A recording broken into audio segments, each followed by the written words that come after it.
আজ আবারও এসেছি চিকেনের একটা ভীষণ টেস্টি রেসিপি নিয়ে, যেটা সহজে এবং তাড়াতাড়ি বানিয়ে ফেলা যায় আর খেতেও কিন্তু দারুণ হয়। তাহলে চলো শুরু করি। তার জন্য প্রথমেই নিয়েছি চিকেন।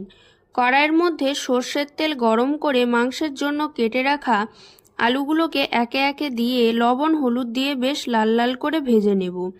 তারপর কড়াইয়ের তেলের মধ্যে দেব তেজপাতা, শুকনো লঙ্কা, গোটা জিরে, ফাটানো এলাচ, একটু ভেজে দেব কুচি করা পেঁয়াজ। পেঁয়াজটা ভাজা হতে হতে ততক্ষণে মশলার জন্য আদা রসুনের পেস্ট করে নেব, সঙ্গে টমেটোমেরও।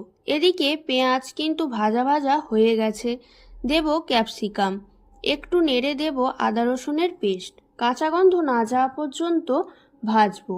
তারপর দিতে হবে টমেটোমের পেস্ট। কিছুটা ভেজে দিয়ে দেব কয়েক দানা চিনি, পরিমাণ মতো দেব লবণ, হলুদ। তারপর চিকেনগুলো দিয়ে দেব, মশলার সাথে ভালো করে মিশিয়ে নেব। বেশ কিছুক্ষণ সময় ধরে মাংসটা লো টু মিডিয়াম আঁচে কষাতে হবে। এই রেসিপিটার টেস্ট কিন্তু মাংস কষানোর ওপরেই নির্ভর করে, তাই খুব ভালো করে মাংসটা কষাতে হবে।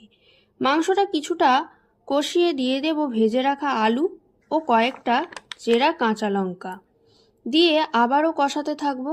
কষাতে কষাতে দিয়ে দেব গোলমরিচ, লঙ্কা, ধনে গুঁড়ো।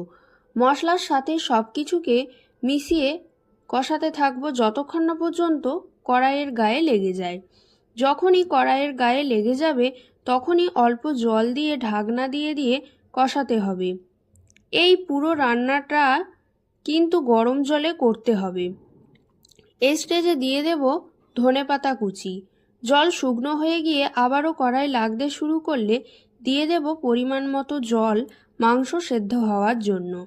ঝোল খুব ভালো করে ফুটে গিয়ে মাংস ভালো করে সেদ্ধ হয়ে গিয়ে যখন ঝোল অনেকটাই কমে যাবে, তখন আবারও একটু ধনেপাতা আর গরম মশলা দিয়ে নামিয়ে নিলেই রেডি হয়ে যাবে লাল লাল ঝাল ঝাল চিকেন, যেটা রুটি, পরোটা, লুচি, রাইস সবের সাথেই দুর্দান্ত লাগে।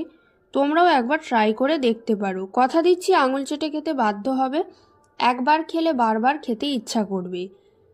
কার কার দেখে লোভ লাগছে অবশ্যই আমাকে কমেন্ট করে জানিও, আর ভালো লাগলে অবশ্যই সাবস্ক্রাইব করে দিও।